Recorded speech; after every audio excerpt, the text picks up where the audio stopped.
Hello and welcome back to another episode on the Edify podcast with your host Ife. Thank you so much for tuning in again. Thank you to everyone who's a subscriber. Thank you for everyone who's liked and shared. I really appreciate you.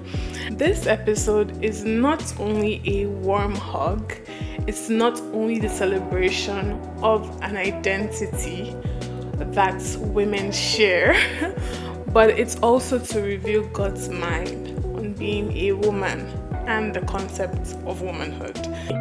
If you're listening, welcome to uplifting and transforming discussions around faith, love, and lifestyle. Hit the follow and subscribe button to be the first to know when new episodes are released. Now, enjoy this episode, relax, listen, and be edified. I have 8 things that are on God's mind about womanhood and the power that we hold. The first one is, dear woman, you are so powerful. Life cannot be created without you in the equation. Yes, we all know that for a baby to come into the world, it requires a sperm and an egg, the sperm from the male and an egg from the female. And this cuts across every species that God ever created. So that just helps us know how powerful we are, the power that God has given us to partner with Him to create life. Secondly, dear woman, you are so powerful that a child cannot grow without you. Quite literally. Scientists have tried to create the environment that builds a womb and how the womb nurtures the fetus till it becomes a full-blown baby or a child that needs to be born. And they've tried this across different species. They've tried this with pigs. They've tried this with seahorses. They have really tried. But at the end of the day, you still require a woman. You require a woman's womb for a baby to grow. You require a woman's body for that baby to also be nurtured. So that just shows us how powerful we are as women. I'm sure you already know this, but I just wanted to remind you that this is the power God has invested in you as a woman. The third point is, dear woman, you are so powerful. You can literally shape a whole culture, a whole society, and a whole nation. We see in the Bible, especially in the book of Judges, there's this lady called Deborah. And Deborah sits as a judge, instructing the people on what God's will is, what God's mind is. And we see how she eventually led them to be victorious over their enemies. This is an illustration to how powerful a woman is in directing the affairs of a nation. The next point is, dear woman. This one is very interesting. Dear woman, the economy will be greatly boosted by a whopping $7 trillion if and when the gender gap is closed in society. Right now, women contribute 39%, about 40% to the global GDP. We know the trials of women across the ages. Even just starting Bible days, in the days of Moses, we see how women were viewed as property, equal to livestock. But that's not God's mind in any way. The woman's contribution to society and to the world is very important. Not just as a nurturer, but also as a leader and as someone who grows the economy. Dear woman, you are so powerful that your words can literally make a man a king or a fool. Many times, men think they're in charge. Yes, they lead. Yes, they're in charge. But there's a woman who's pulling the strings in the background that is easily ignored. And that's annoying. But there is power in that, which we must never ignore. In the Bible, we see how King Ahab was crying and salty because he wanted another person's property.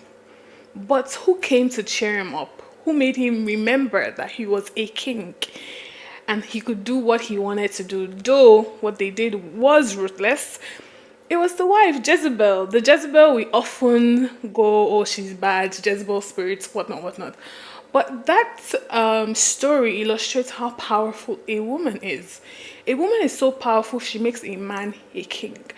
And I know this is taught a lot, especially for the Christian home, that with your words, woman, you can mold your husband and build your husband to be the king that he is as God has ordained him to be. The Bible also teaches us that life and death, the power of life and death are in our tongues.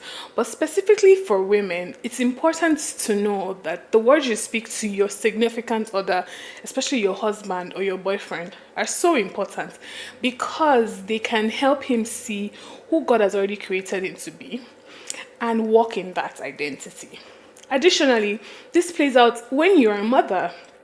Mothers shape the destinies of their children by the words that they speak. If you're a mother and you keep on speaking to your child that you are a failure, the child will believe they're a failure.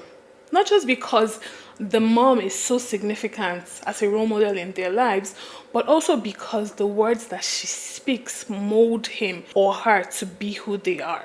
We see from the life of Benjamin Carson that he travailed and triumphed through every obstacle, every challenge in his way. Why? There was a major supporting factor. And who was that?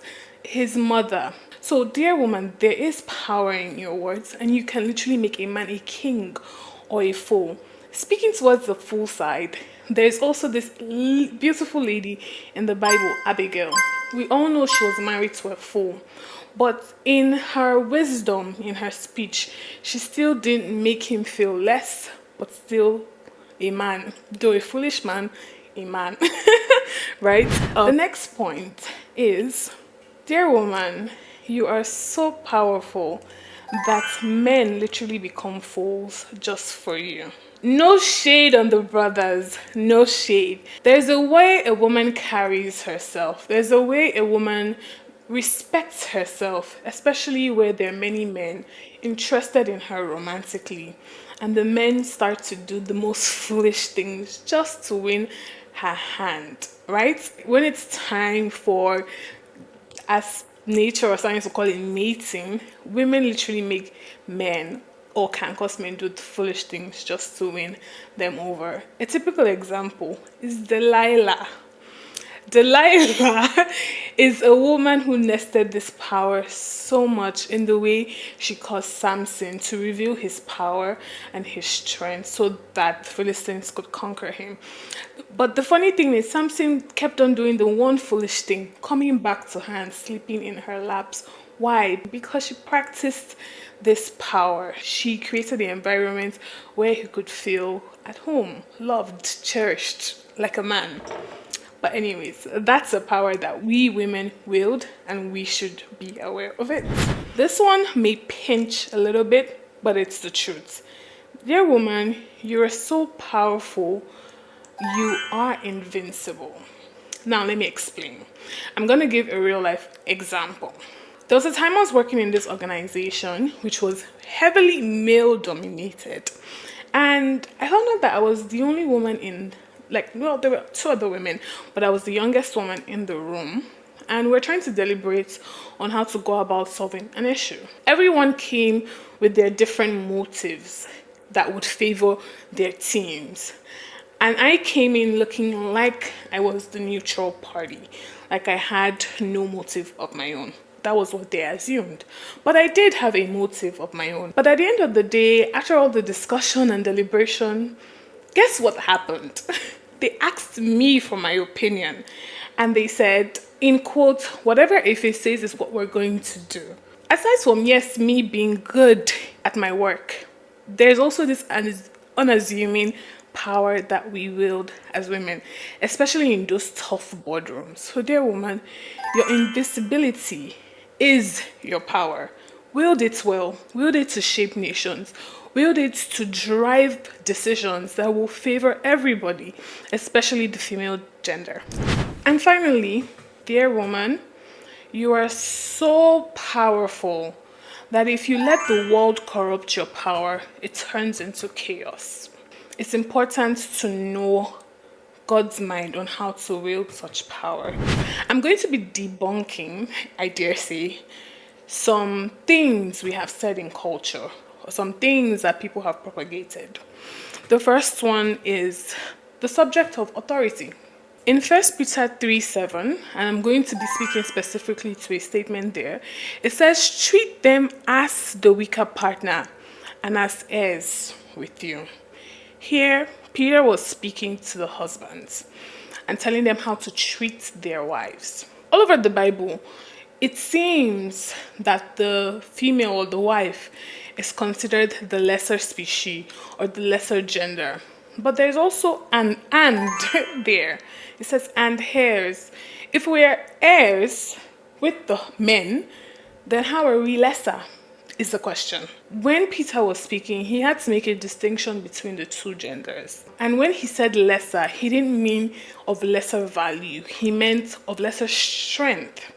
Women are strong, but there is a strength that God has put in men as part of their natural composition that women naturally do not have. But see, there's no need to drag or fight over this, because at the end of the day, you need to own what you have. And that's why I started with talking about the power you already have as a woman.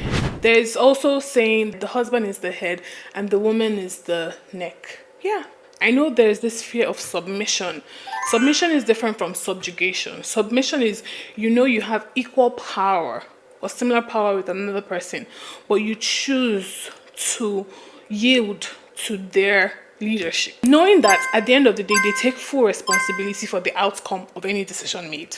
I have to put that in there. God wanted a leadership structure, just like with your organization that has an organogram. We are equal, but in the order of leadership, we decide to submit to a man for God's purposes, for God's plan, for God's will. And when women do not do this, this is where women start to power grab with men, not just in relationships, in marriages, and in career. And it brings out this harsh version of being a woman. So I'm just going to be talking about what God's design is in three major facets. God's design in relationship and marriage, God's design for the woman in career, and God's design for the woman in society. God's design in relationship or marriage, I think I've already explained it, that we are to submit to our husbands, not to men. And when we submit, we enjoy being taken care of, especially wives. Wives will enjoy being taken care of by their husbands. And we're able to also lead our families, lead the children, and also direct our husband, because again, if the woman is the neck, she's the one turning the head and telling the head kind of where to look, right? But I'm not saying we are the ones controlling our husbands. No, we can help him see things that this part of his eyes are not catching on to. We will also enjoy God's wisdom for women, which is the quietness of our strength, which is the softness of our voice and opinions, and also, of course, the inbuilt power for nurturing. And finally, God's design in career and society. I'm kind of just gonna read this one out. This is addressed majorly to the power moves woman, the career woman, the boss lady. God is not against women in leadership. We can see through Deborah again that there is beauty in our ability to wield our gentleness, our wisdom, and our speech to build respectful workplaces, businesses, and societies, instilled with the principles of excellence, integrity, and values. Finding the right balance is important. I don't think it's right for a woman to become nasty in the way she yields her power, because in doing so, you are only tearing down your colleagues and the people you work with. Finally, this is now me talking about God's design in sexuality. The world teaches us that we find true liberation through experimentation, aka the whole phase. This could not be a greater lie, because it's not only a painful, time-wasting path, but it's also you losing your power, because you are sharing your body, your mind, your soul with so many partners. God's design is for you to remain pure, whole, and complete until the day you meet someone who you say I do to. That's your husband, right? And I'm not judging anyone who has gone through that experimentation phase. No, you can reclaim your power. And how do you reclaim your power? By going back to the one who created you. And what does that look like? It means surrendering your life back to Jesus Christ. Every part of your life has to be surrendered to Him. That way He renews your mind by the entrance of His word. Your mind, your desires, your passions are renewed. Another way to reclaim your power is by reclaiming your identity. When you do not know who you are, it's easy to believe every lie out there. The way to find out who you are is, of course, to look into the Word of God. The world will tell you are a baddie, or you are not a baddie. The world will tell you you're fat, or you're too skinny. The world will tell you we want you because you're, je ne sais quoi, cool. But this is what God says. God says you are fearfully and wonderfully made. God says you are precious and honored in my sight. God says I have set you apart for honorable purposes. God says my plans and thoughts for you are good, always good, and never evil. Right? So you need to go back and reclaim your identity in Christ. Finally, another way to reclaim your power is by reclaiming your time. Identify where you've lost your power. Identify how you've leaked or killed power.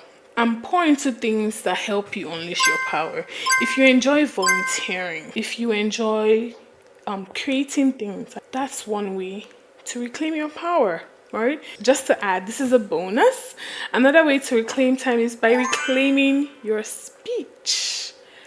This is very personal for me, especially where you grew up in environments that were harsh and you kind of had to be independent so quickly. It kind of has affected your nature, so you're a bit ascetic. That's the word. Your words are a bit pinching when you speak, so try to work on speaking more gently. Try to ensure that your words are filled with salt, to bless, to uplift, not to tear down. No matter how angry you are, try and practice it. The benefits will show. Some people who knew you to speak harshly won't like it. They would say you're pretending, but girl, you know what you're doing. You're reclaiming your power through your speech, right? Yes, that's all I have to say about the power of womanhood through God's lens. I hope this episode blessed you. I hope it was truly a warm hug. Please drop any questions or comments in the chat box below. And looking forward to seeing you in our next episode. Wait. There's something we're forgetting. Yes, you've watched up until here and you're not a subscriber. That's wrong. That's so disrespectful. Hit that subscribe button now so you'll be the first to know when I release my next episode. Thank you and chat with you later. Bye.